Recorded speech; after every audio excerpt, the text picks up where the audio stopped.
민씨는 가문의 운명을 걸고 남편을 왕으로 만들어 태종 이방원과 함께 정치에 참여하면서 함께 걸어나가려 했지만 태종은 민씨 가문을 경계하기 위해 여러 명의 후궁을 들이자 분에 참지 못한 민씨는 질투심에 태종과 자주 다툼이 일어나기도 했으며 태종은 그것도 모자라 가래색을 올려 새 왕비를 삼으려 했지만 정종의 반대로 가래색을 파한다.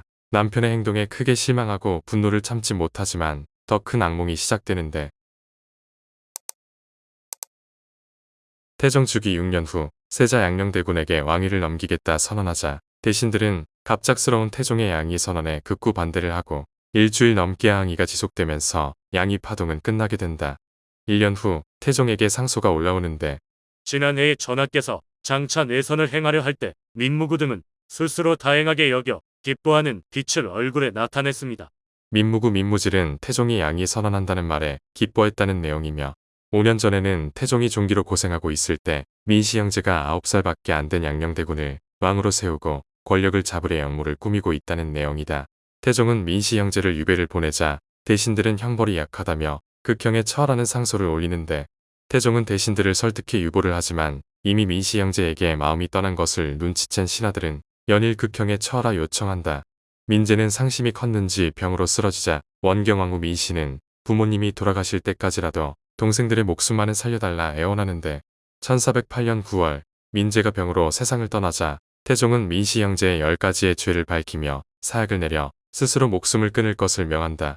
남동생을 잃은 슬픔과 남편과의 믿음마저 깨진 원경왕후는 태종을 찾아가 통곡을 하며 원망을 하는데 태종은 민씨의 행동이 도가 지나치다며 폐출할 수 있다는 뜻을 밝힌다. 정비가 민무구의 원망을 끼고 여러 번 불순한 말을 하였으니 장차 배출하고자 하였다. 그러나 다만 예전 뜻을 생각하여 스스로 새로워지기를 기다리겠노라. 세자 양녕대군은 어릴 적 외가에 자라 민씨의 형제들과 유대가 커서 왕이 되면 외가 식구들에게 휘둘릴 것을 방지하기 위해 미리 처단을 했을 것이다.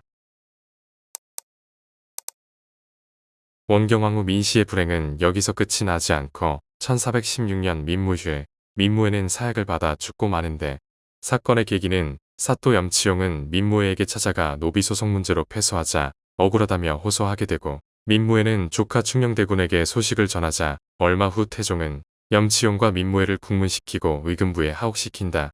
민무에는 금방 석방이 되지만 양녕대군의 고발로 민무휴과 함께 유배를 가게 되는데 원경왕후는 쓰러져 병상에 눕게 되자 병문안을 간 민씨 형제들은 양녕대군 앞에서 자신의 형들이 억울하게 죽었고 외가의 은혜는 잊었냐고 반발을 하게 되는데 양녕대군은 여색을 밝힐 뿐만 아니라 세자 교육에 집중을 하지 못해 태종에게 미움을 받고 있자 어떻게든 마음에 들기 위해 외삼촌들을 고발하게 되면서 민씨 형제는 유배를 가게 되는데 효빈 김씨의 사건이 터지면서 상황은 최악으로 치닫게 된다.